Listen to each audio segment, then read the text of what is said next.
ټول نوخار سره یو خبره شیر کوم او خپل دی سیاسي قیادت سره هم دا خبره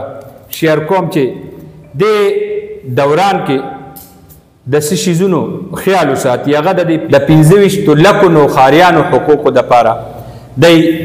یو خو د انتخابي جلسو کې د شایستګۍ او د ګالم ګلوچ او د داسې دغه نه پرهیز وشي او ښې خبرې وشي، ویژن ورکي، منشور ورکي، ترقۍ باره کې خپل یو پروګرام ورکي چې زه به راتلونکي 15 کاله کې تاسو له څه درکوم او په خپل تیر شوي ترقۍ باندې هغه که په 90 او په 2000 دهایي کې هم د هغه څه کارکردګي وي چې هغه قوم مخې ته راوړي. دې سره سره زه وایم چې د نوخار سیاستدانانو څخه فرهاد شاه صاحب ډېره لویه یو مسله زما مخې ته ده چې زما دا نوخار دا تحصیل دا ډسټرک دا د مالی مسایلو ښکار دي او عمدې تحصیلونو نه اربونو کربونو سونه راوځي. نو چې مونږ بار بار وایو چې دا نوخار ته کنزل دی او دا زما سیستم چې کم دا ټول فوکس دې ټایم کې الیکشن باندې دی، نو د هغې وجې نه زما د اسپتال کې تیاره ده، زما ټیمې ملازمینو ته تنخواګانې نه میلاویږي، مالی مسایل دي او داسې ګمبیر مسلې دي چې هغې تاسو اندازه نشئ کولی. فلټریشن پلانټونه بل دي، ټویلونه بند دي، سکولونه تباه دي، په یو سکول کې 4 5 اضافي کسان ناست دي او سرکاري ملازمین هغه د سرکاري ادارو د سرکاري ملازمینو او چې څومره منیجمنټ دی د دې جی الیکشن مهم کې د هغې لپاره د استعمالېدو هغه مکمل ټولې دنیا ته ښکاري. نو زه د ټولو سیاستدانانو ته لاس نیسم چې خدای لپاره دا قومي ادارې خپل دومره مه کوکله کوئ چې بیا ستا د ادارې دا هلي چې 42 ډاکټرانو کې ستا د یو خور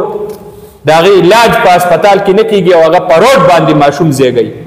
دا د ټولو سیاستدانانو دپاره د ماشوم د زیږولو دا واقعه دا د ټولو سیاستدانانو ته کنزل دی، پیغور دی او زه وایم دا د دې خور د سر نه دوپټه په زور راښکل دي. نو دغه وجه ده چې زه د دې سیاستدانانو ته منت کوم چې الیکشن وکړئ، په پروګرام یې وکړئ، په منشور یې وکړئ، په تنظیم یې وکړئ، په منډه یې وکړئ، خو دا ادارې د دې نه لاس وباسئ او دا سیاستدانان د ټول د یو بل لاسونه وتړي. تاسو ته څه ښکارېږي دا صورتحال ډېر گمبیر دی. په دې کې ټیمه چې دیوالیه شوې د نوخار دیوالیه ده، زه به ورته دیوالیه ووایم. زه وایم په یو کس دی او هغه رشکه اخیستې او هغې په قسطونه اخیستې، یا پکې خپل کور هم ساتي، ځان هم ساتي، رشکه هم ساتي او غم خادم پکې کوي. په نوخار کې د اربونو روپو معدنیات خرڅېږي، د اربونو روپو ټیکس راټولېږي، د اربونو روپو سونه ترې نه وځي، سونه نه د ټي ام ای خبره چې څه کومه په نوخار تاثیر ټي ام ای چې هم دا سونه دغه خرڅېږي، د هغې باوجود هغه دیوالیه د ملازمین د 10 په ځای 400 اخیستې دي او هغه 400 ناظم صدر صاحب په کوم ځای کې کار کوي؟ د سیاسي خلکو په کورونو کې دا لیست دی کې شیر کوم تاسو جلسو کې کار کوي، د چا په کور کې جلسو کې کار کوي، په جلسو کې کار کوي، په کورونو کې کار کوي. واضح پټې مې د دغه د دې کې شیر کوم چې د چا په کور کې دا د چا په کور کې 100 ملازمین دي، ګوز ملازمین دي. په جانګيري کې چې کوم خلک ټي ام ای کې نوکران دي هغه خپل کاروبارونه کوي، په کوړه خټه کې په تحصیل په وو کې چې کوم نوکران دي نو هغه خپل چې کوم دی کاروبارونه شروع کړي دي او ټي ام ای دغه څه پرېښې ده نو هغه به تاواني کېږي نه بس کېږي. ګرانو کتل ورسره صدر صاحب یو بله خبره کوم، په نوخار پولیس اداره کې چې کوم دي د دې نه مخکې چې کوم موټرونه شوي نو ټوټل ګاډي او ټوټل سیستم دا د یو پارټۍ دپاره د یو شخصیت دپاره سرکاري وسایل استعمال شوي دی. پر درخواست کوم الیکشن کمیشن ته چې په دې کې د ډېر وخت نه خلک تعینات دي، د کلونو راسي دا چینج کوي یو کس دپاره نه، دا د نوخار په سیاسي قیادت کې او د نوخار کې جرأت وي او دا تبدیلي ځان له پخپله وکړي او الیکشن کمیشن باندې په ټول په شریکه هغه د یو ایس او پیز ورکړي او یو لیست ورکړي افسرانو څنګه چې مخکې شوي دي کنه چې الیکشن راشي نو هغه برتیانې کینسل شي چې الیکشن راشي برتیان او ترانسفر اوس په دې وخت کې چې کوم دی د هغې باوجود په نګرا سیټ اپ کې جعلي اډرونه لګیا دي شروع شوي دي یو بل ورکه په خوشحالي ډېره غلطه خبره دا ډېره په دې باندې به تاسو سره چې مونږ هغه جعلي اډرونه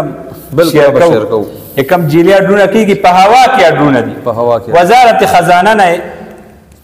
سه اپروول نشته ګرانو کتونکو دا ضلع مونږ چې څنګه وایو چې یو طرف ته سونه راغورځوي بل طرف ته کوله راغورځوي بل طرف ته کاڼې راغورځوي بل طرف ته سیمټ راغورځوي بل طرف ته بنټونایټ او سوستون راغورځوي خاوره مې خرڅېږي شګه مې خرڅېږي اوبه راسره شته او زرخیزه علاقه فصلونه کېږي زما یو پی ټي سي نه خار له پوره ده دونه یو پی ټي سي پاکستان ټوبیکو کمپنی دا یو پی ټي سي تاسو دپاره پوره ده او په دغه ضلع کې د غریب د کورم بجلی نشته او د هسپتالم بجلی نشته او د سرکاري دفترم بجلی نشته هلته کې د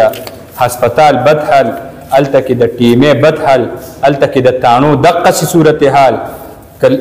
هر ادارې له ګوتې وړې نو ډډ غز ترې نه جوړ شوی دی او په دې بالکل دا د دې سیاسي لیډرشپ له د دې سوچ پکار دی او دې باندې هغوی ته یو دغه باندې راجمع کېدل پکار دي چې دا ادارې کم از کم دا داسې کی چې دې کې بیا د